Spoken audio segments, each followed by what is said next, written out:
had once told him that this person was probably Yin, since there were only a handful of heavenly officials who had been banished in recent years. Thus, Tian asked, "How do I address you, good sir?" That ghost, masked man, replied, "Please, your highness, I'm nothing more than a nameless servant." Entering that abandoned textile house, Tian was taken aback. There were all kinds of clothing hung on racks upon racks of wooden stacks, wedding robes, government attire, ladies' satin uniforms, children's clothes.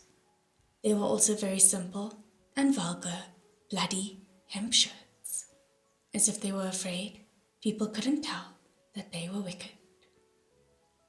Piles and piles, layers and layers, haunting and eerie, heavy in the essence of evil, like each and every one was a live corpse standing. Even if they weren't the brocade immortal, they certainly wouldn't be anything good. Long fabrics of various dyes hung high upon the stacks, some pale white, some filthy. It had been a long time since anyone had minded them. Chuan was squatting next to a large black barrel of dye with his head poked in, inspecting the dyes inside. The fluid had a funny color and emitted a strange smell. Tian was afraid that at any second he was going to dip his finger in it and lick it to test. He hastily dragged him away. Outside in the yard, there was a band of ghosts and monsters, all bound by a single iron chain, crouching and hugging their heads. Tian wondered, what? That ghost, masked man, answered. The monsters and ghosts that had been selling the brocade immortal in the ghost city and elsewhere are all here. A total of 98 pieces of clothing have been collected. 98 pieces, and they were all caught in a very short period of time. Tian was slightly touched. The ghost masked man continued, "If there are any new strange movements, we will also capture them for your highness with the utmost haste." Hearing this, Tian couldn't help but say, "There's no need. Please tell son, Hua Chengju, that there's really no need to trouble him like this. I can do this myself, too." The result would be the same. It would just take a little more time and energy, that's all. He was a titled heavenly official working for the heavens, after all. Even if there weren't many worshippers, he still had a job to do. That ghost masked man replied, "Naturally, Chengju understands that your highness is capable of doing this effortlessly. But it is also precisely why he hopes my lord won't waste energy on small errands that anyone can do. Your highness's time and effort should be spent on more important matters." Tian hesitated, but in the end, he still asked, "May I ask how your Chengju is doing right now?" Lang Ying was nonchalantly swaying about next to Tian. The ghost masked man replied, "Chengju is very busy at the moment." Tian quickly responded, "Oh, then that's good. Hopefully everything goes well for him. I wish him success." They questioned every single ghost and demon that were bound, and each and every one was adamant that their product had been distributed to them by a mysterious, masked person. They didn't seem to be lying. But in a place like the ghost city, how many hundreds of masked individuals roamed the streets in a day? The interrogation was fruitless, and so that ghost masked man pulled on that chain and bid farewell as he led those yapping ghosts away. However, those 98 pieces of clothing were left behind. Tian felt that in all his time collecting scraps and old clothing, He had never seen so many clothes. Flipping through them, he suspected that most likely not a single one was the real thing.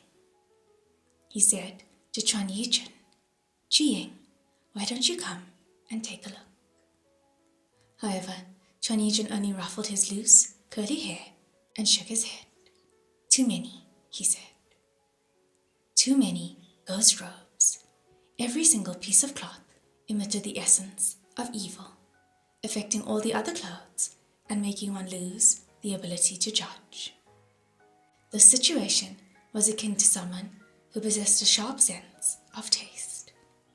Although they could differentiate between the flavors of pear and apple candied stuffings, if 98 different kinds of fruity stuffings were mixed together and presented to the person to try, they would lose their sense of taste completely.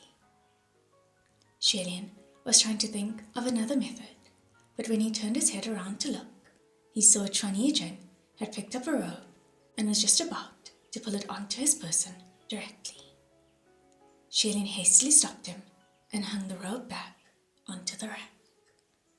"Stop, stop, stop," he said. "Ji-ying, let's agree on this. First, don't put random things in your mouth. And second, don't put on random clothes. These are both very dangerous actions." However, Chuan Yi-chen pointed behind him and said, "Then what about him?" Xie suddenly smelled something burning, and he followed the direction of where Chuan Yi-chen was pointing to look. He saw Lang Ying had found some stick from a random corner and lit it on fire. He was holding that flaming stick and setting the hem of a ghost robe ablaze, looking serenely stoic. "Don't play with fire either," Xie exclaimed. That ghost robe seemed to be in pain from the burning. The hem started rolling upward, twisting like mad, trying to get away, looking more like a live eel than a piece of clothing, and painting a rather cruel picture. Yet, although there was a smell of burning, there was no trace of the fabric being burned at all. It appeared that the essence of evil on those ghost robes had soaked in enough for them to escape fire disasters. Hearing Xie telling him not to play with fire, Lang Ying tossed that fire stick down and stepped on it to put out the flames, looking every bit obedient again. Xie didn't know whether to laugh or cry, and he walked over. "Why are you so today?" he asked. He stopped in mid-sentence, and his expression suddenly became serious. He saw, not far away, a long and flowy white fabric that was hung high up on a wooden rack, gently fluttering in the night breeze. Upon the fabric was the shadow of a human figure, and it was slowly moving. This figure did not have a head. Xie pulled Lang Ying behind him and immediately unsheathed his sword. "Everyone, watch out," he said. The swing of the sword cut the fabric and the shadow in half.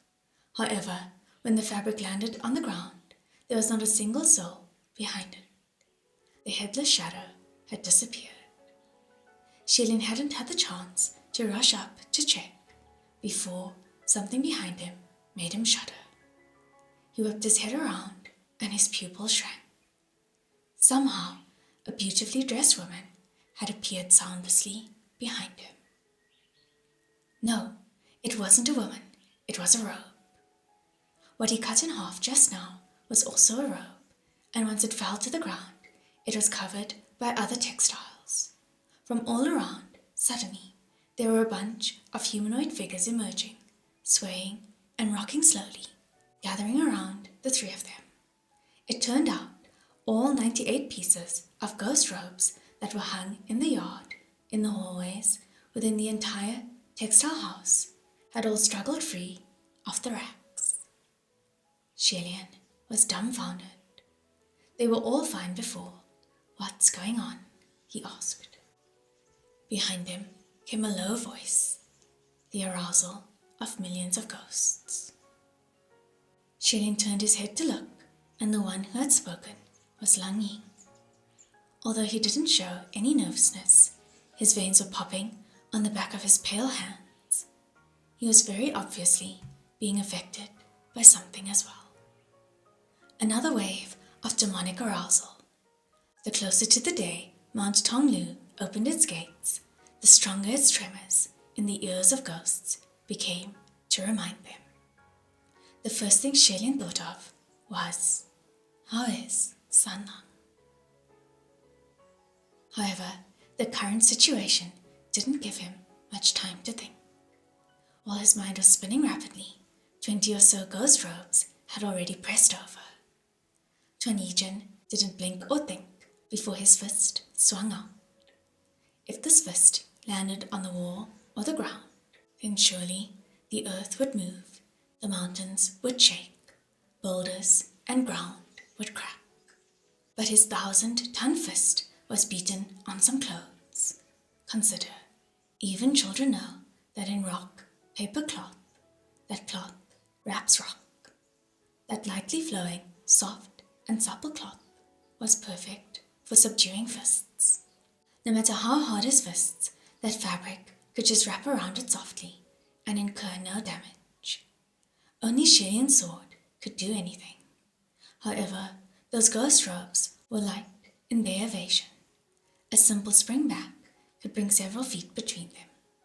Since they barely had any weight, there was practically no sound or breath, so detecting their movements to avoid their ambush was much more difficult compared to avoiding humans. Usually, it was people who picked clothes. Now, it was the clothes picking people. Those 98 ghost robes were eagerly searching for a body that fit them, a person that they fancied. Amongst people, it was women who loved picking clothes. Amongst ghost robes, it was women clothes who loved picking people. Some 10 or so, different colored and styled, long ladies' dresses crazily pressed themselves against Shilian, and even the sword couldn't force them away. This battle was even more rigorous than a group of women who had seen a pretty robe they fancied and began to fight over it. In that moment, it was as if Shilian was surrounded by blooming flowers and silk, squeezed between those female robes, being pulled from all directions. Chuan Yijin pulled off several pieces of children's clothing that were stubbornly trying to lower themselves over his head and tossed them aside. Looking at Shilian, puzzled, he said, "How come those women's clothes all like you?" "Maybe because they think I look friendlier," Shilian answered. However, not a single ghost robe went to harass Lang Ying. Perhaps it was because he was also a ghost, and they knew that they couldn't siphon anything beneficial off of him, so they didn't approach. Shilian swung his sword horizontally and sliced a number of ladies' dresses, but the ghost robes that were cut in half still moved as they whirled, and somehow were even more agile in dodging. Shilian saw from the corner of his eye several ghost robes sneaking toward the window.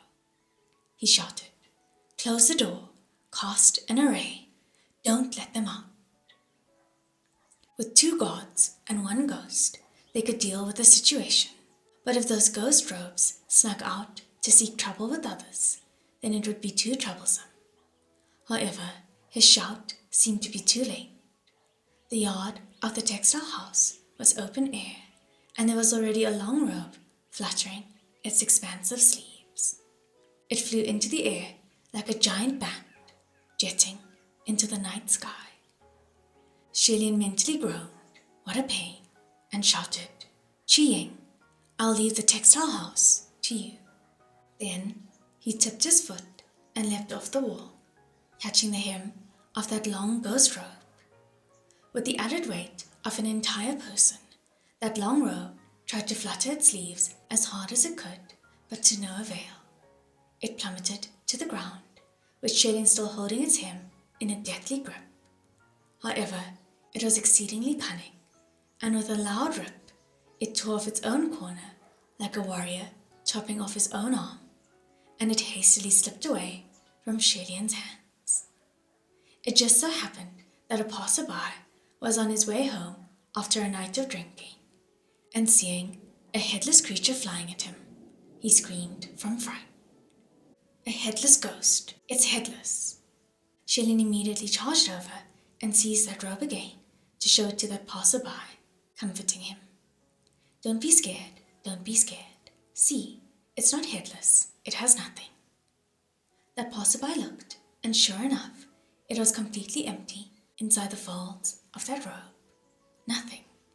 This was definitely more horrifying than a headless ghost, and his eyes rolled back, fainting on the spot. Xie Lian quickly caught him and gently laid him on the ground. So sorry, he said. I'll take care of this immediately. After that wave of chaos was over, Xie Lian was finally able to seize all the ghost robes that flew out of the textile house. He counted all of them, making sure that not a single piece was missing, before letting out a sigh of relief. With things thus, Xie Lian said, I suppose we can only use Qiying's simple, crude method. Let's try each of these robes on and see. He didn't mind trying them on himself, but it was harder to say for his other two partners. If he did actually put on the brocade immortal, who knew if they would be able to deal with any accidents that might happen? In the end, it was decided that he would stand watch while the other two dressed. Thus, both Lang Ying and Chuan Yizhen pulled off their outer robes and started trying on one robe after the other.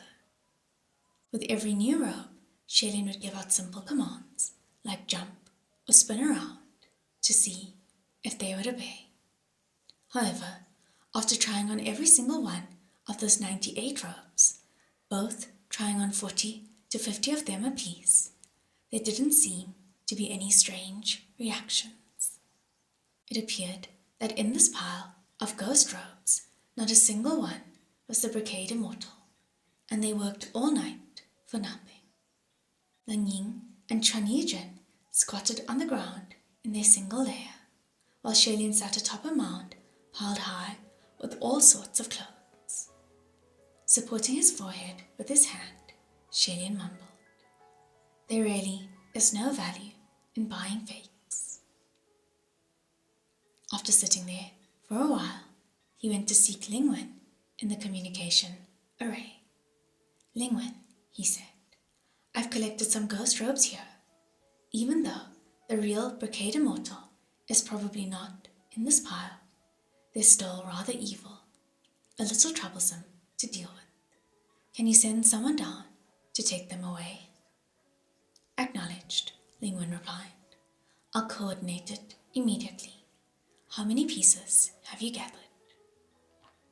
98 pieces, Xie Lian replied. Ling Wen remarked, Your Highness truly is a capable man, having collected more than what I reported to you. Xie Lian softly cleared his throat. It actually wasn't me, he started to say. But before he finished his sentence, there was another familiar chill that ran down his spine. Xie Lian shuddered and looked up. In front of him, upon a number of light and flowy white clothes, was the black shadow of a human silhouette. This time, it wasn't headless, nor was it fluttering. The one standing behind those long, curtain-like fabrics was very much a man. It was easy to see that it was a very tall, young man, and even disheveled strands of hair could be clearly seen on the edge of that silhouette.